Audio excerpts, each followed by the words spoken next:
Hello everyone आपण समस्त को आमर यूट्यूब चैनल फ्रेश ओडिशा को मु स्वागत करुच्ची। आज वीडियो आम डिस्कसन करवा अष्टम श्रेणी सोशल साइंस बुक्र चैप्टर नंबर 2 सेगुड़िकर क्वेश्चन आंसर जो अच्छे चैप्टर नंबर 2 सेगुड़िक आज वीडियो आम डिस्कसन करवा। समस्त की रिक्वेस्ट रही समस्ते वीडियो को शेष पर्यंत देखिए। वीडियो को शेष पर्यंत देखले कंप्लीट इनफॉरमेशन गुड़िक तुम्हें पाइपर। ओके एवं जो मैंने वर्तमान पर्यंत आम व्हाट्सएप ग्रुप रे जॉइन होना व्हाट्सएप ग्रुप लिंक ए वीडियो डिस्क्रिप्शन बॉक्स में मिल जाव। व्हाट्सएप ग्रुप रे जॉइन हो जाओ। सेठार तुमने लाइव क्लास अपडेट हो इम्पोर्टेंट क्वेश्चन हो कि क्वेश्चन आंसर गुड़िकर पीडीएफ हो सबकिछ सेठार ही तुमने पाइब। तेणुक ये वीडियो ग्रुप डिस्क्रिप्शन बॉक्स रे ग्रुप लिंक अच्छी जॉइन हो जाओ। चलो डेरी करवानी स्टार्ट करने प्रश्न और अभ्यास कार्य। प्रथम प्रश्न कौन कही दिल्ली सुल्तान एवं मुगल मानकर राजनीतिक रणनीति कौन थिला तुलना कर बोली कही। सेमानक मध्य समानता कौन रही अर्थात सामंजस्य कौन रही एवं पार्थक्य कौन रही सेटा कहबा को कही। देख पिला माने भारतर मध्ययुगीय इतिहास रे दिल्ली सुल्तान और मोगल साम्राज्य गुरुत्वपूर्ण स्थान रही। उभय वंश विशाल साम्राज्य स्थापन करी एक सुदृढ़ प्रशासनिक व्यवस्था गढ़ी। तथापि सेमानकर राजनीतिक नीति शासन प्रणाली किछिटा सामंजस्य थिला, किछिटा पार्थक्य मध्य देखा जाउछि। पिला प्रथम आम डिस्कसन करवा सामंजस्य सेमानक मध्यरे कौन थिला। प्रथम पॉइंट कौन लिखिबो केंद्रीभूत शासन। कौन लिखिबो केंद्रीभूत शासन। उभय शासक सम्राट को सर्वोच्च शक्तिर अधिकार भावे ग्रहण करथिले। समस्त प्रशासनिक कार्य सम्राटक नियंत्रण रे ही थिला। कौन लिखिबो उभय शासक सम्राटक सर्वोच्च शक्तिर अधिकारी भाव ग्रहण करथिले। समस्त प्रशासनिक कार्य सम्राटक निकट रे ही थिला। 2 पॉइंट लिखिपर सामरिक शक्तिर व्यवहार। उभय साम्राज्य दिल्ली सुल्तान साम्राज्य एवं मुगल मानकर उभय साम्राज्य विस्तार पई शक्तिशाली सेना और युद्ध नीतिर व्यवहार करथिले। बुझिलो। 3 नंबर लिखियो प्रांतीय शासन। साम्राज्य को विभिन्न प्रांत रे विभक्त करी अधिकारी नियुक्ति कर जाउथले। प्रभु कौन कर साम्राज्य को विभिन्न प्रांत रे विभक्त करी अधिकारी नियुक्त करथिले। तापर कोन भूमि राजस्व व्यवस्था। राजकोषर प्रमुख आय उत्स थिला जमीरू आदाय होतबा कर। पिला माने 5 नंबर पॉइंट कौन लिखिबो न्याय व्यवस्था। उभय शासक न्याय प्रदान पई विचार व्यवस्था गढ़िथिले। कौन उभय शासक न्याय प्रदान पई विचार व्यवस्था निजे निजे गढ़िथिले। वर्तमान आइला पिला माने पार्थक्य कौन थिला सेमानक मध्य पार्थक्य कौन थिला। प्रथम पार्थक्य थिला राजपूत नीति। राजपूत नीति कौन पिला माने दिल्ली सुल्तान माने राजपूत मानको प्रायतः शत्रु भाव में देखुथिले। दिल्ली सुल्तान माने कौन करथिले राजपूत मानको प्रायतः शत्रु भाव देखुथिले, किंतु अकबर राजपूत मानक सहित वैवाहिक संपर्क स्थापन करी सेमानकर उच्च पदवी देथिले। पिला माने बुझिलो एटा गोटे लिख परिबा। 2 नंबर पार्थक्य कौन धार्मिक नीति अनुसार मध्य पार्थक्य थिला। अनेक सुल्तान कठोर धार्मिक नीति अनुसरण करथिले। मुगल सम्राट अकबर सुलह कुल नीति को अनुसरण करी समस्त धर्म को सम्मान देथिले। पिला माने 3 नंबर पॉइंट कौन पिला माने मानसववादी व्यवस्था। पिला माने कौन व्यवस्था थिला मुगल माने मनसववादी किंबा मनसबदारी प्रथा प्रचलन करी प्रशासन और सेना को सुसंगठित करथिले। दिल्ली सुल्तान को समय ए व्यवस्था पिला माने नथिला। आ गोटे पॉइंट लिखि परिबो प्रशासनिक स्थिरता। कौन प्रशासनिक स्थिरता। प्रशासनिक स्थिरता कौन मुगल प्रशासन अधिक संगठित और स्थायी थिला। कौन थिला मुगल प्रशासक अधिक संगठित थिला और स्थायी थिला। जेतेबेले दिल्ली सुल्तान समय बारंबार वंश परिवर्तन होउथिला। एटा मध्ये गोटे पार्थक्य। तापर कला संस्कृति मध्ये पार्थक्य रही। कला संस्कृति कौन पार्थक्य रही पिला माने मुगल माने स्थापत्य चित्रकला संगीत और साहित्य को विशेष प्रोत्साहन दौथिले। पिला माने का तुलना रे दिल्ली सुल्तान तुलना रे देखो दिल्ली सुल्तान और मुगल मानकर शासन रे अनेक समानता थिले मध्य मुगल मानकर जो उदार राजनीति सुदृढ़ प्रशासन और धार्मिक सहिष्णुता सेमानक साम्राज्य को अधिक स्थायी और सफल करथिला। पिला माने तापर आइला पिला माने 2 नंबर क्वेश्चन। 2 नंबर क्वेश्चन कौन कहिछि विजयनगर साम्राज्य अहोम राज्य और कलिंग साम्राज्य भली ରାଜ୍ୟ ଅନ୍ୟମାନଙ୍କ ତୁଳନାରେ କାହିଁକି ଦୀର୍ଘ ସମୟ ଧରି ବିଜୟକୁ ରକ୍ଷା କରିପାରିଥିଲେ? ଯେଉଁ ବିଜୟନଗର ସାମ୍ରାଜ୍ୟ ଆଉ ଓହୋମ ରାଜ୍ୟ, କଳିଙ୍ଗର ସାମ୍ରାଜ୍ୟ ଭଳି ଅନ୍ୟ ରାଜ୍ୟ ଅନ୍ୟମାନଙ୍କ ତୁଳନାରେ କାହିଁକି ଦୀର୍ଘ ସମୟ ଧରି ସେମାନେ ବିଜୟକୁ ରକ୍ଷା କରିପାରିଥିଲେ? ସେମାନଙ୍କର ସଫଳତା କେଉଁ ଭୌଗୋଳିକ, ସାମରିକ ଓ ସାମାଜିକ କାରଣ ଯୋଗ ଦେଇଥିଲା ବୋଲି ସେ ପଚାରିଛି। କ'ଣ ଲେଖିବ ଦେଖ ପିଲାମାନେ, ପ୍ରଥମତଃ ଲେଖିବ ବିଜୟନଗର ସାମ୍ରାଜ୍ୟ ବିଷୟରେ ପ୍ରଥମେ ଲେଖିବ କି କ'ଣ, ଭାରତର ମଧ୍ୟଯୁଗରେ ପିଲାମାନେ ଇତିହାସରେ ବିଜୟନଗର ସାମ୍ରାଜ୍ୟ, ଅହୋମ ରାଜ୍ୟ ଆଉ କଳିଙ୍ଗ, ଯେଉଁଟାକି ଓଡ଼ିଶାର ଗଜପତି ପିଲାମାନେ, ବୁଝିଲେ ନା, କଳିଙ୍ଗ ସାମ୍ରାଜ୍ୟ ପିଲାମାନେ, ସାମ୍ରାଜ୍ୟ ଦୀର୍ଘ ସମୟ ଧରି ନିଜର ସ୍ୱାଧୀନତା ଓ ବିଜୟକୁ ବଜାୟ ରଖିଥିଲେ। ଏହାର ମୁଖ୍ୟ କାରଣ ଥିଲା ପିଲାମାନେ ସେମାନଙ୍କର ଅନୁକୂଳ ଭୌଗୋଳିକ ସ୍ଥିତି, ଶକ୍ତିଶାଳୀ ସାମରିକ ବ୍ୟବସ୍ଥା, ସୁଦୃଢ଼ ପ୍ରଶାସନ ଓ ଜନସମର୍ଥନ। ଭୌଗୋଳିକ କାରଣ ଗୁଡ଼ିକ କ'ଣ କ'ଣ ସର୍ବପ୍ରଥମେ ଜାଣିବା। ଭୌଗୋଳିକ କାରଣ କ'ଣ ପିଲାମାନେ, ବିଜୟନଗର ସାମ୍ରାଜ୍ୟ ପାଇଁ କ'ଣ ଥିଲା, ତୁଙ୍ଗଭଙ୍ଗା ନଦୀ କୂଳରେ ସେ ଅବସ୍ଥିତ ଥିଲା। କ'ଣ ଥିଲା, ତୁଙ୍ଗଭଙ୍ଗା ନଦୀ କୂଳରେ ଅବସ୍ଥିତ ଥିଲା। ଚାରି ପାଖରେ ପାହାଡ଼ ଓ ବିଶାଳ ପଥର ଅଞ୍ଚଳ ଥିବାରୁ ଶତ୍ରୁଙ୍କ ପାଇଁ ଆକ୍ରମଣ କରିବା କଷ୍ଟକର ହେଉଥିଲା। କୋଉଟା, ବିଜୟନଗର ସାମ୍ରାଜ୍ୟ ପିଲାମାନେ। ବର୍ତ୍ତମାନ ଆସିଲା ଓହୋମ ରାଜ୍ୟ। ଓହୋମ ରାଜ୍ୟ କ'ଣ, ବ୍ରହ୍ମପୁତ୍ର ଉପତ୍ୟକା, ଘନ ଜଙ୍ଗଲ ଓ ପାହାଡ଼ ଦ୍ୱାରା ଘେରା ଥିଲା। ତେଣୁକରି ଓହୋମ ରାଜ୍ୟର ସେଟା ଗୋଟେ ଭୌଗୋଳିକ ସୁରକ୍ଷା ବ୍ୟବସ୍ଥା ଥିଲା। ଏହି ପ୍ରାକୃତିକ ପରିବେଶ ପିଲାମାନେ ମୋଗଲ ସେନାଙ୍କ ପାଇଁ ବଡ଼ ବାଧା ସୃଷ୍ଟି କରିଥିଲା। ଓହୋମ ରାଜ୍ୟ ବିଷୟରେ ଜାଣିଲ। କଳିଙ୍ଗ ରାଜ୍ୟର ଭୌତିକ କ'ଣ ଅଛି, ଭୌଗୋଳିକ ସୁରକ୍ଷା କ'ଣ ଦେଖ। ପୂର୍ବରେ କ'ଣ ଅଛି, ଆମର ବଙ୍ଗୋପସାଗର ଅଛି। ପୂର୍ବରେ ବଙ୍ଗୋପସାଗର, ପଶ୍ଚିମରେ ପାହାଡ଼ ଅଞ୍ଚଳ ଥିବାରୁ ଏହା କ'ଣ ସୁରକ୍ଷିତ ରାଜ୍ୟ ଥିଲା ପିଲାମାନେ। ଏବଂ ସମୁଦ୍ର ବାଣିଜ୍ୟ ଯୋଗୁଁ ଅର୍ଥନୀତି ମଧ୍ୟ ଶକ୍ତିଶାଳୀ ଥିଲା। କ'ଣ ଥିଲା, ସମୁଦ୍ର ବାଣିଜ୍ୟ ଯୋଗୁଁ ମଧ୍ୟ ଅର୍ଥନୀତି ମଧ୍ୟ ବହୁତ ଶକ୍ତିଶାଳୀ ଥିଲା କଳିଙ୍ଗ ସାମ୍ରାଜ୍ୟର। ବୁଝିଲେ ଏଇଟା କ'ଣ କହିଲେ, ଆମେ ଭୌଗୋଳିକ କହିଲେ। ବର୍ତ୍ତମାନ ସାମରିକ କାରଣ କ'ଣ ଜାଣିବା। ସାମରିକ କାରଣ ଦେଖ, এই ତିନୋଟି ରାଜ୍ୟର ଶକ୍ତିଶାଳୀ ଓ ସୁସଂଗଠିତ ସେନା ଥିଲେ ପିଲାମାନେ। ବିଜୟନଗର, ଓହୋମ, କଳିଙ୍ଗ ତିନିଟା ଯାକ ରାଜ୍ୟର ଶକ୍ତିଶାଳୀ ଥିଲେ ଏବଂ ସୁସଂଗଠିତ ସେନା ମଧ୍ୟ ଥିଲେ।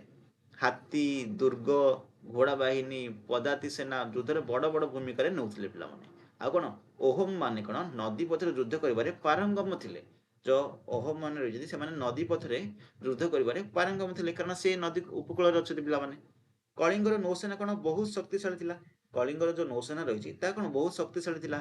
ବିଜୟନଗର ଦକ୍ଷିଣ ଭାରତର ସବୁଠାରୁ ଶକ୍ତିଶାଳୀ ସେନା ମଧ୍ୟରୁ ଗୋଟିଏ ଥିଲା ପିଲାମାନେ। ଏବଂ ବିଜୟନଗରର ଦକ୍ଷିଣ ଭାରତ ଅଛି ଦେଶ ଗୁଡ଼ିକ, ସେ ଦକ୍ଷିଣ ଭାରତର ସବୁଠାରୁ ଶକ୍ତିଶାଳୀ ସେନା ଥିଲା, ସେ ମଧ୍ୟରୁ ଗୋଟିଏ ଥିଲା। ଓକେ, ପ୍ରଶାସନିକ କାରଣ ପଚାରିଛି। ପ୍ରଶାସନିକ କାରଣ କ'ଣ ପିଲାମାନେ, ସାମାଜିକ କାରଣ ଯୋଗ ଦେଇଥିଲେ। ପ୍ରଶାସନିକ କାରଣ କ'ଣ ହୋଇଛି ଦେଖ, ଶାସକମାନେ ଦକ୍ଷ ଏବଂ ଦୂରଦର୍ଶୀ ଥିଲେ। ରାଜସ୍ୱ ବ୍ୟବସ୍ଥା ସୁଦୃଢ଼ ଥିଲା। ସ୍ଥାନୀୟ ଶାସନକୁ ଗୁରୁତ୍ୱ ଦିଆଯାଉଥିଲା ପିଲାମାନେ। ଆଇନ ଓ ଶୃଙ୍ଖଳା ଭଲ ଭାବରେ ପାଳନ କରାଯାଉଥିଲା। ସେଗୁଡ଼ିକ କ'ଣ ସବୁ ପ୍ରଶାସନିକ କାରଣ। ସାମାଜିକ ଆର୍ଥିକ କାରଣ ପିଲାମାନେ। ସାମାଜିକ କ'ଣ ପିଲାମାନେ, ଯେପରିକି ପ୍ରଜାମାନଙ୍କର ଶାସକ ପ୍ରତି ଭରସା ଥିଲା, ସମର୍ଥନ ଥିଲା, ସେଟା ଗୋଟେ ସାମାଜିକ କାରଣ ହେଇପାରିବ। କୃଷି, ବାଣିଜ୍ୟ ଆଉ ହସ୍ତଶିଳ୍ପର ବିକାଶ ହୋଇଥିଲା, ଯେଉଁଟାକି ଆର୍ଥିକ କାରଣ ହେବ। ଧାର୍ମିକ ସହିଷ୍ଣୁତା ଯୋଗୁଁ ସମାଜରେ ଶାନ୍ତି ବଜାୟ ରହୁଥିଲା ପିଲାମାନେ। ବିଦେଶରୁ କ'ଣ ବାଣିଜ୍ୟରେ ପ୍ରଚୁର ପରିମାଣରେ ରାଜସ୍ୱ ମିଳୁଥିଲା। ସାମରିକ ମଧ୍ୟ ଠିକ୍ ଥିଲା, ସାମାଜିକ ମଧ୍ୟ ଏବଂ ଆର୍ଥିକ କାରଣ ମଧ୍ୟ ଯେଉଁଟା କହିଲି ଠିକ୍ ଥିଲା। ତେଣୁକରି ସେଇଟା ମଧ୍ୟ ଯେଉଁ ବାହାର ଆକ୍ରମଣଠୁ ବିଜୟକୁ ବଜାୟ ରଖିଥିଲେ। ଆଉ ଗୋଟେ ମୁଖ୍ୟ ପ୍ରଶ୍ନ କ'ଣ ପିଲାମାନେ, ଶାସକମାନଙ୍କର ନେତୃତ୍ୱ। ଯେପରି ଶାସନ ହେବ ସେପରି ହିଁ ତାଙ୍କ ରାଜ୍ୟ ସୁରକ୍ଷିତ ରହିବ, ବିଜୟ ରହିବ ନା। କୃଷ୍ଣଦେବରାୟ ବିଜୟନଗର ଶକ୍ତିଶାଳୀ ରାଜା ଥିଲେ ପିଲାମାନେ। ଓହୋମ ରାଜାମାନେ କ'ଣ ମୋଗଲମାନଙ୍କୁ ଅନେକ ଥର ପରାସ୍ତ ମଧ୍ୟ କରିଥିଲେ। କପିଳେନ୍ଦ୍ର ଦେବ ହେଉ କିମ୍ବା ପୁରୁଷୋତ୍ତମ ଦେବଙ୍କ ଶାସନରେ କଳିଙ୍ଗ ସାମ୍ରାଜ୍ୟ କ'ଣ ଶିଖରରେ ପହଞ୍ଚିଥିଲା ପିଲାମାନେ, ତୁମେ ଜାଣିଥିବ, ବୁଝିଥିବ ମଧ୍ୟ। ଦେଖ ପିଲାମାନେ, এই ତିନୋଟି ରାଜ୍ୟର ସଫଳତା ମୂଳ କାରଣ ହେଲା ଅନୁକୂଳ ଭୌଗୋଳିକ ସ୍ଥିତି, ଶକ୍ତିଶାଳୀ ସେନା, ସୁଦୃଢ଼ ପ୍ରଶାସନ, ସମୃଦ୍ଧ ଅର୍ଥନୀତି ଏବଂ ପ୍ରଜାମାନଙ୍କର ସମର୍ଥନ। ଏହି ସବୁ କାରଣରୁ ସେମାନେ ଦୀର୍ଘ ସମୟ ଧରି ନିଜ ରାଜ୍ୟକୁ ସୁରକ୍ଷିତ ରଖିପାରୁଥିଲେ। ବୁଝିପାରିଲ, 2 ନମ୍ବର କ୍ୱେଶ୍ଚିନ୍ କମ୍ପ୍ଲିଟ୍ ହେଲା। ବର୍ତ୍ତମାନ 3 ନମ୍ବରକୁ ଯିବା। ଶିଖୁଛି, କଳ୍ପନା କର ଯେ ତୁମେ ଆକବର କିମ୍ବା କୃଷ୍ଣଦେବରାୟଙ୍କ ଦରବାରରେ ଜଣେ ବିଦ୍ୱାନ। ତୁମେ ଦେଖୁଥିବା ରାଜନୀତି, ବାଣିଜ୍ୟ, ସଂସ୍କୃତି ଏବଂ ସାମାଜିକ ବିଷୟର ବର୍ଣ୍ଣନା କରି ଜଣେ ବନ୍ଧୁଙ୍କୁ ଗୋଟିଏ ଚିଠି ଲେଖିବ। କିପରି ପିଲାମାନେ ବନ୍ଧୁକୁ ଚିଠି ଲେଖିବ, ପ୍ରଥମେ ତ ଲେଖ ସ୍ଥାନ ଲେଖିଦେବ, ତାପରେ ଲେଖିଦେବ ତାରିଖ ଲେଖିବ ସେଇଟା, ତାପରେ ଲେଖିବ କି ପ୍ରିୟ ବନ୍ଧୁ, ତାପରେ ଲେଖିବ ସ୍ନେହ ଭରା ଶୁଭେଚ୍ଛା ନେବ, ଆଶା କରୁଛି ତୁମେ ଏବଂ ତୁମ ପରିବାର ସୁସ୍ଥ ଅଛ। ମୁଁ ବର୍ତ୍ତମାନ ସମ୍ରାଟ ଆକବରଙ୍କ ଦରବାରରେ ଜଣେ ବିଦ୍ୱାନ ଭାବରେ ରହୁଛି। ଏଠାରେ ଜୀବନ, ରାଜନୀତି, ବାଣିଜ୍ୟ, ସଂସ୍କୃତି ଓ ସମାଜ ବିଷୟରେ ତୁମକୁ ଜଣାଇବା ପାଇଁ ଏଠାରେ ମୁଁ ଚିଠିଟିଏ ଲେଖୁଛି। ଠିକ୍ ଅଛି। ଆକବର ଲେଖିପାରିବ କିମ୍ବା କୃଷ୍ଣଦେବ ରାୟ ମଧ୍ୟ ଲେଖିପାରିବ। ଓକେ। ସମ୍ରାଟ ଆକବର ଜଣେ ଦୂରଦର୍ଶୀ, ନ୍ୟାୟପ୍ରିୟ ଓ ଉଦାର ଶାସକ ଥିଲେ। ସେ କେବଳ ଯୁଦ୍ଧ କରି ସାମ୍ରାଜ୍ୟ ବିସ୍ତାର କରୁନାହାନ୍ତି, ବରଂ ପ୍ରଜାଙ୍କ ସହଯୋଗ ଲାଭ କରିବାକୁ ମଧ୍ୟ ଚେଷ୍ଟା କରୁଛନ୍ତି। ରାଜପୁତମାନଙ୍କ ସହ ମୈତ୍ରୀ ସ୍ଥାପନ କରି ସେମାନଙ୍କୁ ଉଚ୍ଚ ପଦବୀ ପ୍ରଦାନ କରୁଛନ୍ତି। ମନସଦବାଦୀଦାରୀ ବ୍ୟବସ୍ଥା ଦ୍ୱାରା ପ୍ରଶାସନ ଓ ସେନାକୁ ସୁସଂଗଠିତ କରାଯାଉଛି। ଜମିରୁ କର ଆଦାୟ ପାଇଁ ଟୋଡରମଲଙ୍କ ରାଜସ୍ୱ ବ୍ୟବସ୍ଥାକୁ ବହୁତ ସଫଳ ହୋଇଛି। ଏଠାରେ ବାଣିଜ୍ୟ ବହୁତ ସମୃଦ୍ଧ। ଭାରତର ବିଭିନ୍ନ ଅଞ୍ଚଳ ତଥା ପାରସ୍ୟ, ଆରବ, ୟୁରୋପର ବ୍ୟବସାୟୀମାନେ ଆସି ବ୍ୟବସାୟ କରୁଛନ୍ତି। ସୂତା, ରେଶମ, ମସଲା, ନୀଳ, ମୂଲ୍ୟବାନ ପଥର, ହସ୍ତଶିଳ୍ପୀ ସାମଗ୍ରୀ ବ୍ୟବସ୍ଥା ସାମ୍ରାଜ୍ୟର ଅର୍ଥନୀତିକୁ ଦୃଢ଼ କରୁଛି। ସମାଜରେ ବିଭିନ୍ନ ଧର୍ମ ଲୋକ ଶାନ୍ତିପୂର୍ଣ୍ଣ ଭାବରେ ବସବାସ କରୁଛନ୍ତି। ସମ୍ରାଟ ଆକବର ଭଲ ନୀତି ଗ୍ରହଣ କରୁଛନ୍ତି ବୋଲି ଲେଖିପାରିବ। ବନ୍ଧୁ, ଏଠାରେ ଜୀବନ ଅତ୍ୟନ୍ତ ଶୃଙ୍ଖଳିତ ଓ ସମୃଦ୍ଧ। ସୁଯୋଗ ମିଳିଲେ ତୁମେ ନିଶ୍ଚିତ ଏଠାକୁ ଆସି ଏହି ମହାନ ସାମ୍ରାଜ୍ୟକୁ ନିଜେ ଆଖିରେ ଦେଖିପାରିବ। ଏତିକି ଲେଖି ଚିଠି ଶେଷ କରୁଛି। ତୁମର ଉତ୍ତରକୁ ଅପେକ୍ଷା ରହିଲା। ଇତି ସ୍ନେହର ଯାହା ବି ତୁମେ ବନ୍ଧୁଙ୍କ ନାମ ତାହା ଲେଖିଦେବ। ଠିକ୍ ଅଛି। ଏହିପରି ଭାବରେ ଗୋଟେ ଚିଠି ଲେଖିପାରିବ। ଏବେ ଆସିଲା 4 ନମ୍ବର କ୍ୱେଶ୍ଚିନ୍। 4 ନମ୍ବର କ୍ୱେଶ୍ଚିନ୍ କ'ଣ କହିଛି? ଯୁବାବସ୍ଥାରେ ଜଣେ ନିଷ୍ଠୁର ବିଜେତା ଆକବର କିଛି ବର୍ଷ ପରେ କିପରି ସହନଶୀଳ ଏବଂ ଦୟାଳୁ ହୋଇଗଲେ? ଏହି ପରିବର୍ତ୍ତନ କାରଣ କ'ଣ ହୋଇପାରେ ବୋଲି ସିଏ ପଚାରୁଛି। କ'ଣ ହୋଇପାରେ ପିଲାମାନେ ତୁମେ କହିପାରିବ କି? କୁହ। ଯୁବାବସ୍ଥାରେ ସେ କ'ଣ ଥିଲେ? ବହୁତ କଠୋର ଥିଲେ। ଯେତେବେଳେ ଧୀରେ ଧୀରେ ତାଙ୍କର ବୟସ ଗଲା, କାହିଁକି ସେ ଏତେ ଉଦାରଶୀଳ ହୋଇଗଲେ, ଦୟାଳୁ ହୋଇଗଲେ ବୋଲି ସେ ପଚାରିଛି ପିଲାମାନେ। ଦେଖ, ସମ୍ରାଟ ଆକବର କ'ଣ 1956ରୁ 1605 ମସିହା ପର୍ଯ୍ୟନ୍ତ ରହିଥିଲେ। ସେ ମୋଗଲ ବଂଶ ଜଣେ ଶ୍ରେଷ୍ଠ ଶାସକ ଥିଲେ।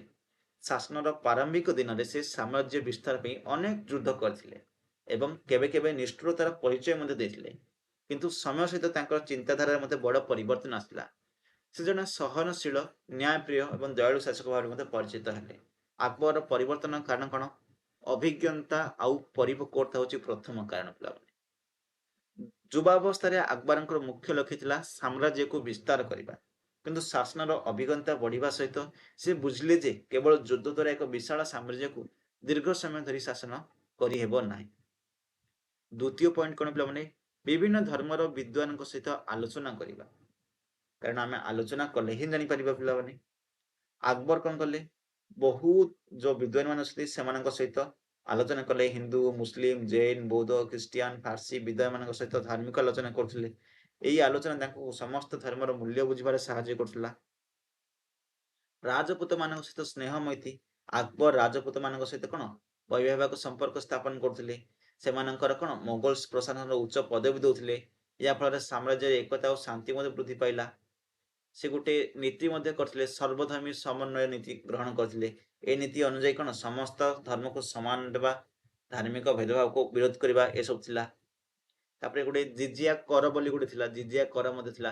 ଜିଜିଆ କରକୁ ସେ ମଧ୍ୟ ରଦ୍ଦ କରିଥିଲେ। ଯୋଉ ଅଣ ମୁସଲମାନଙ୍କ ଉପରେ ଲାଗିଥିବା ଜିଜିଆ କର ଆକବର ଉଚ୍ଛେଦ କରିଥିଲେ ପିଲାମାନେ। ଏହା ତାଙ୍କ ଧାର୍ମିକ ସହିଷ୍ଣୁତା ଏବଂ ନ୍ୟାୟ ପ୍ରିୟତାର ପ୍ରମାଣ ଦେଇଥିଲା। ତାପରେ ଆଉ ଗୋଟେ ପଏଣ୍ଟ ଲେଖିପାରିବ, ଯୋଗ୍ୟ ମନ୍ତ୍ରୀମାନଙ୍କ ପ୍ରଭାବ।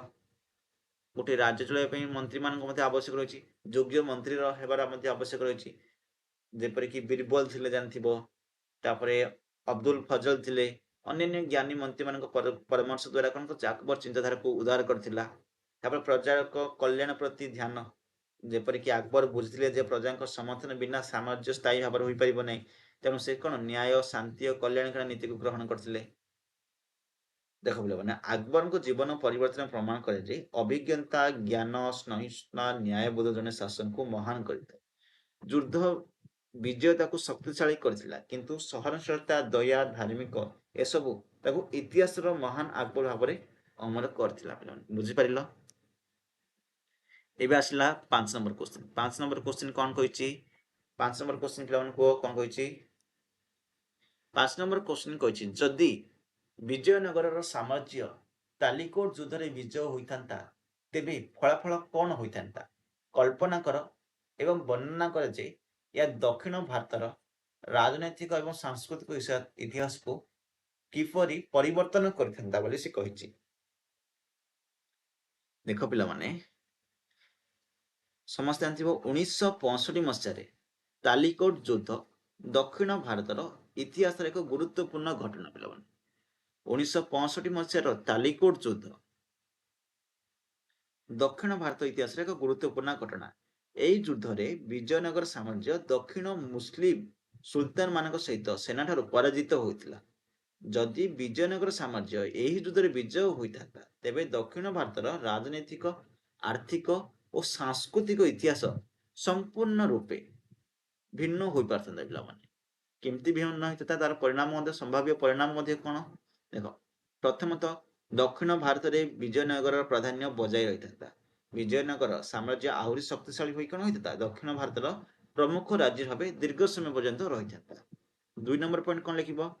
ବାହମନି ଉତ୍ତରାଧିକାରୀ ସୁଲତାନ ମାନଙ୍କ ପ୍ରଭାବ କମି ଯାଇଥାନ୍ତା। ପିଲାମାନେ, ବିଜାପୁର ହଉ କିମ୍ବା ଗୋଲକୁଣ୍ଡା ହଉ,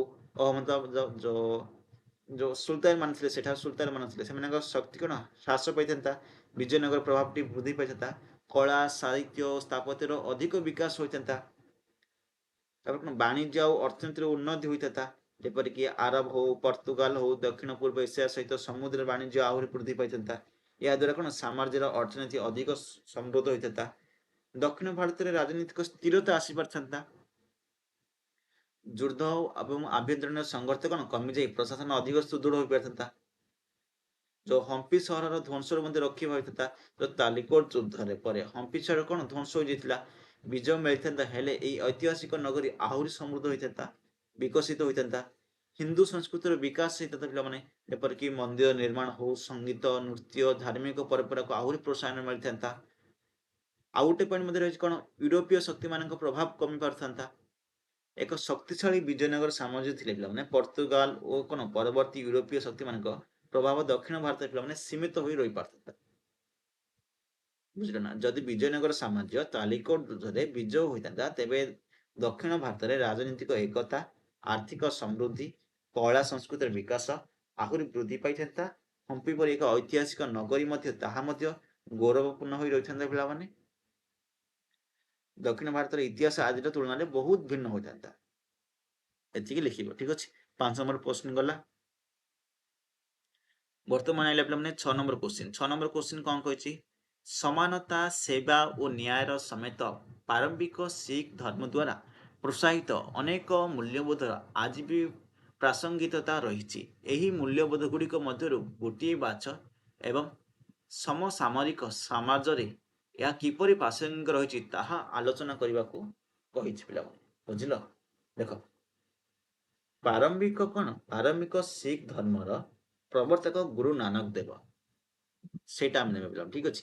ପ୍ରାରମ୍ଭିକ ଶିଖ ଧର୍ମର ପ୍ରବର୍ତ୍ତକ ଗୁରୁ ନାନକ ଦେବ ମାନବ ସମାଜକୁ ସମାନତା, ସେବା, ନ୍ୟାୟ, ସତ୍ୟ, ପ୍ରେମ ଓ ଭାଇଚାରା ବାର୍ତ୍ତା ଦେଇଥିଲେ। ଏହି ମୂଲ୍ୟବୋଧ ଗୁଡ଼ିକ କେବଳ ସେହି ସମୟରେ ନୁହେଁ, ବରଂ ଆଜିର ସମାଜରେ ମଧ୍ୟ ସମାନ ଭାଗରେ ପ୍ରାସଙ୍ଗିକ। ଏଠାରେ ମୁଁ ସମାନତା ମୂଲ୍ୟବୋଧ ବିଷୟକୁ ଆଲୋଚନା କରୁଛି। ପିଲାମାନେ, ତମେ ଲେଖିବ ସମାନତା ମୂଲ୍ୟବୋଧ। ସମାନତାର ଅର୍ଥ କଣ? ସମାନତାର ଅର୍ଥ ହେଉଛି ଜାତି, ଧର୍ମ, ବର୍ଣ୍ଣ, ଲିଙ୍ଗ, ଭାଷା କିମ୍ବା ଆର୍ଥିକ ସ୍ଥିତି ନିର୍ବିଶେଷରେ ସମସ୍ତ ମଣିଷକୁ ସମ୍ମାନ ଏବଂ ସମାନ ଅଧିକାର ଦେବା। ଗୁରୁ ନାନକ କହିଥିଲେ ଯେ ସମସ୍ତ ମଣିଷ ଈଶ୍ୱରଙ୍କ ସନ୍ତାନ, ତେଣୁ କେହି ବଡ଼ ନୁହେଁ, କେହି ବି ଛୋଟ ନୁହେଁ। ତାପରେ ଆଉ କଣ କହିଛି? ବର୍ତ୍ତମାନ ସମାଜର ସମାନତାର ପ୍ରାସଙ୍ଗିକତା କଣ ବୋଲି ସେ କହିଛି। ଦେଖ, ଜାତି ଧର୍ମ ଭେଦଭାବ ଦୂର କରେ। ଆଜି ମଧ୍ୟ ଅନେକ ସ୍ଥାନରେ ଜାତି ଧର୍ମ ଆଧାରରେ ଭେଦଭାବ ଦେଖାଯାଏ। ସମାନତାର ନୀତି ଏହି ଭେଦଭାବ ଦୂର କରିବାରେ ସାହାଯ୍ୟ କରେ। ମହିଳା ପୁରୁଷ ସମାନ ଅଧିକାର, ସମାନତା, ନାରୀ ପୁରୁଷଙ୍କ ଶିକ୍ଷା, ଚାକିରି, ସମାଜରେ ସମାନ ସୁଯୋଗ ଦେବାର ପ୍ରେରଣା ଦିଏ। ପିଲାମାନେ, ସାମାଜିକ ସମ୍ପ୍ରତିର ବଜାୟ ରଖେ। ଯେପରିକି ସମସ୍ତଙ୍କୁ ସମ୍ମାନ ଦିଆଗଲେ ସମାଜରେ ଶାନ୍ତି ରହେ, ଭାଇଚାରା ସୃଷ୍ଟି ହୁଏ, ଏକତା ମଧ୍ୟ ବୃଦ୍ଧି ପାଏ। ଗଣତନ୍ତ୍ରକୁ ସୁଦୃଢ଼ କରେ। ପିଲାମାନେ, ଭାରତର ସମ୍ବିଧାନ ସମସ୍ତ ନାଗରିକଙ୍କୁ ସମାନ ଅଧିକାର ଦେଇଛି। ସମାନତା ଗଣତନ୍ତ୍ରର ମୂଳ ଆଧାର। 5 ନମ୍ବର ପଏଣ୍ଟ ଲେଖିପାରିବ, ଶିକ୍ଷା ଓ ରୋଜଗାର ସମାନ ସୁଯୋଗ ଦଉଛି। ସମାନତା ଯୋଗୁଁ ସମସ୍ତ ନିଜ ଦକ୍ଷତା ଅନୁଯାୟୀ ଆଗକୁ ବଢି ପାରନ୍ତି। ମାନବିକତାର ମଧ୍ୟ ବିକାଶ ହଉଛି। ଯେପରିକି ସମାନତା ମଣିଷ ମଧ୍ୟରେ ପ୍ରେମ, ସହାନୁଭୂତି ଓ ପରସ୍ପର ସମ୍ମାନର ଭାବନା ସୃଷ୍ଟି କରୁଛି। କେତେଟା ଉଦାହରଣ ମଧ୍ୟ ମୁଁ ଦେଖୁଛି। ଦେଖ, ଶିଖ ଧର୍ମର ଯୋଉ ଲଙ୍ଗର ପ୍ରଥମ କଥା ଲଙ୍ଗର ପ୍ରଥା ରହିଛି ସମାନତାର ସର୍ବୋକୃଷ୍ଟ ଉଦାହରଣ ପିଲାମାନେ।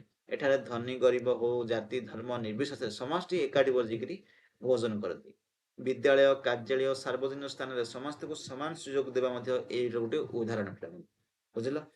ସମାନତା କେବଳ ଶିଖ ଧର୍ମର ଏକ ମୂଲ୍ୟବୋଧ ନୁହେଁ ପିଲାମାନେ, ବରଂ ଆମର ଆଦର୍ଶ ସମାଜର ମଧ୍ୟ ଗୋଟେ ମୂଳଦୁଆ। ଆଜିର ଦୁନିଆରେ ଶାନ୍ତି ନ୍ୟାୟ ଭାଇଚାରା ଓ ସାମାଜିକ ସମ୍ପତ୍ତି ଯୋଉ ଅଛି ସାମାଜିକ ଯୋଉ ସମୃଦ୍ଧି ଗୁଡ଼ିକ ରହିଛି ବଜାୟ ରଖିବା ପାଇଁ ସମାନତାର ନୀତିକୁ ପାଳନ କରିବା ଅତ୍ୟନ୍ତ ଆବଶ୍ୟକ ରହିଛି। ତେଣୁ ଏହି ମୂଲ୍ୟବୋଧ ଆଜି ମଧ୍ୟ ସମାନ ଭାବରେ ପ୍ରାସଙ୍ଗିକ। ବୁଝିଲ? ତାପରେ ଆଇଲା ପିଲାମାନେ 7 ନମ୍ବର କ୍ୱେଶ୍ଚିନ୍। 7 ନମ୍ବର କ୍ୱେଶ୍ଚିନ୍ କ'ଣ କହିଛି? କଳ୍ପନା କର ଯେ ତୁମେ ଏକ ବନ୍ଦର ନଗରୀ। କଳ୍ପନା କର ଯେ ତୁମେ ଏକ ବନ୍ଦର ନଗରୀ, ଯେପରି ସୁରତ, କୋଲକାତା, ହୁଗୁଳି। ଏ ତିନିଟାରୁ କୋଉଟା ହେଲେ ତୁମେ କଳ୍ପନା କରିପାରିବ। ଓକେ, ସେଗୁଡ଼ିକରେ ତୁମେ ଗୋଟେ ବ୍ୟବସାୟୀ, ତୁମେ ସାମଗ୍ରୀ, ତୁମେ ଯେଉଁ ଲୋକଙ୍କ ସହିତ ବାଣିଜ୍ୟ କରୁଛ ଓ ଜାହାଜର ଗତିବିଧି ଇତ୍ୟାଦି ଦୃଶ୍ୟ ଗୁଡ଼ିକ ବର୍ଣ୍ଣନା କର ବୋଲି ସେ କହିଛି। ତୁମେ କଳ୍ପନା କରିବ ପିଲାମାନେ, ତୁମେ ସୁରତ, କୋଲକାତା, ହୁଗୁଳିର ଗୋଟେ ବାଣିଜ୍ୟକାରୀ ବ୍ୟବସାୟୀ ପିଲାମାନେ। ତ ସେ କହିଛି କି ତୁମର ସାମଗ୍ରୀ, ତୁମ ଯେଉଁ ଲୋକମାନଙ୍କ ସହିତ ବାଣିଜ୍ୟ କରୁଛ କିମ୍ବା ଜାହାଜର ଗତିବିଧିର ଗୋଟିଏ ଦୃଶ୍ୟ ଗୁଡ଼ିକ ବର୍ଣ୍ଣନା କର ବୋଲି ସେ କହିଛି। ତାହେଲେ କ'ଣ ଲେଖିପାରିବ ପିଲାମାନେ? ଦେଖ ଦେଖ ଲେଖିବ କି ମୁଁ ସୁରତର ଗୋଟେ ବନ୍ଦର ଜଣେ ବ୍ୟବସାୟୀ। ସୁରତ ମଧ୍ୟଯୁଗୀୟ ଭାରତର ଏକ ପ୍ରସିଦ୍ଧ ବନ୍ଦରୀ ନଗର ଥିଲା।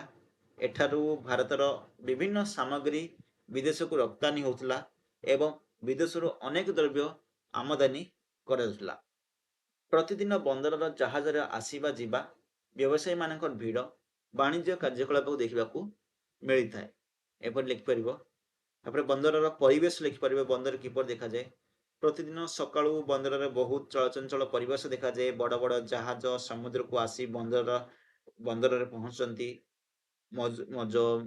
ମଜୁରମାନେ ଅଛନ୍ତି, ଜାହାଜରୁ ମାଲ ଖାଲି କରନ୍ତି, ରପ୍ତାନି କରନ୍ତି, ଏସବୁ ଲେଖିପାରିବ। ତାପରେ ତୁମର ବ୍ୟବସାୟ ବିଷୟରେ ମଧ୍ୟ ଲେଖିପାରିବ। ମୁଁ ସୂତା ବସ୍ତ୍ର, ରେଶମ, ମସଲା, ହସ୍ତଶିଳ୍ପୀ ସାମଗ୍ରୀ, ମୂଲ୍ୟବାନ ପଥର ଗୁଡ଼ିକ ବ୍ୟବସାୟ କରେ। ବିଦେଶୀ ବ୍ୟବସାୟୀଙ୍କ ସହ ବାଣିଜ୍ୟ କିପରି କରି ଲେଖିବ? ମୋର ବ୍ୟବସାୟ ଆରବ ସହିତ, ପର୍ତ୍ତୁଗାଲ ସହିତ, ଇଂଲଣ୍ଡ ସହିତ, ହଲାଣ୍ଡ ସହିତ ବ୍ୟବସାୟୀମାନଙ୍କ ସହିତ ହୋଇଥାଏ।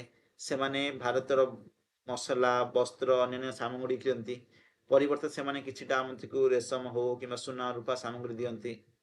ଜାହାଜର ଗତିବିଧି ତମେ ଲେଖିପାରିବ। ପଚାରିଛି ଯେପରି ବନ୍ଦରରେ ସବୁବେଳେ ବଡ଼ ବଡ଼ ଯୋଉ ପାଲତୋଳା ଜାହାଜ ଦେଖାଯାଏ। ନାବିକମାନେ ସମୁଦ୍ର ଜୁଆର ଭଟ୍ଟା କିମ୍ବା ପର୍ବତର ଦିଗ ଦେଖି ସେମାନେ ଯାତ୍ରା କରନ୍ତି। ଜାହାଜରେ ବିଭିନ୍ନ ପ୍ରକାର ସାମଗ୍ରୀ ଭରାଯାଏ ଏବଂ ସେଗୁଡ଼ିକ ଦୂର ଦୂରାନ୍ତ ଦେଶକୁ ମଧ୍ୟ ପଠାଯାଏ। ସେଠି ଲେଖିପାରିବ। ଆର୍ଥିକ ଓ ସାଂସ୍କୃତିକର ମହତ୍ତ୍ୱ ମଧ୍ୟ ରହିଛି। ଯେପରିକି ଦେଖ, ଏଇ ଯୋଉ ବାଣିଜ୍ୟ ଦ୍ୱାରା ସୁରତ ଏକ ସମୃଦ୍ଧ ନଗରୀରେ ପରିଣତ ହୋଇଛି। ବିଭିନ୍ନ ଦେଶର ବ୍ୟବସାୟୀମାନେ ଏଠାକୁ ଆସନ୍ତି। ଭିନ୍ନ ଭିନ୍ନ ପୋଷାକ, ଭିନ୍ନ ଭିନ୍ନ ଭାଷା, ସଂସ୍କୃତିର ଆଦାନ ପ୍ରଦାନ ହେଉଛି। ଶେଷରେ ଲେଖିପାରିବ କି ସୁରତ ପରି ବନ୍ଦର ନଗରୀ ଭାରତର ଆର୍ଥିକ ସମୁଦ୍ରର ଗୋଟେ ପ୍ରମୁଖ କେନ୍ଦ୍ର ଥିଲା। ବିଦେଶୀ ବାଣିଜ୍ୟ ଦ୍ୱାରା ଦେଶର ବାଣିଜ୍ୟ, ଶିଳ୍ପ, ସାଂସ୍କୃତିକ ବିକାଶ ଘଟିଥିଲା। ଜଣେ ବ୍ୟବସାୟୀ ଭାବରେ ଏହି ସମୃଦ୍ଧ ବାଣିଜ୍ୟ ଜୀବନର ଅଂଶ ହୋଇ ମୁଁ ନିଜକୁ ଗର୍ବ ଅନୁଭବ କରୁଛି। ଏପରି ଭାବରେ କିଛି ବି ଦୃଶ୍ୟ ଲେଖିଦେଇ ପାରିବ ପିଲାମାନେ। ବୁଝିପାରିଲ? ଆଶା କରୁଛି ତୁମେମାନେ ସଠିକ କ୍ୱେଶ୍ଚିନ୍କୁ ବୁଝିପାରିଥିବ। ମୁଁ ମୋ ନିଜ ଭାଷାରେ କହିବାକୁ ଚେଷ୍ଟା କଲି। ତୁମେମାନେ ବୁଝିକିରି ତୁମ ନିଜ ଭାଷାରେ ଲେଖିପାରିବ। ଠିକ ଅଛି? ଯଦି ଆର PDF ଦରକାର ତ ଆମର WhatsApp ଗ୍ରୁପରେ ମିଳିଯିବ। WhatsAppରେ ସମସ୍ତେ ଜଏନ୍ ହୋଇଯାଅ। ତ ଚାଲନ୍ତୁ ଆଜିର ଭିଡ଼ିଓଟି ଏଇଠି ରଖିବା। ପୁଣି ମିଶିବା ଆଉ ଗୋଟେ ଭିଡ଼ିଓରେ ଆଉ ଗୋଟେ ଟପିକକୁ ନେଇ। ଯଦି ଭିଡ଼ିଓଟି ଭଲ ଲାଗିଛି ଭିଡ଼ିଓଟିକୁ ଲାଇକ୍ କରନ୍ତୁ, ସେୟାର କରନ୍ତୁ, ସବସ୍କ୍ରାଇବ୍ କରନ୍ତୁ। ସେ ପର୍ଯ୍ୟନ୍ତ ବିଦାୟ ଦିଅନ୍ତୁ। ଓକେ।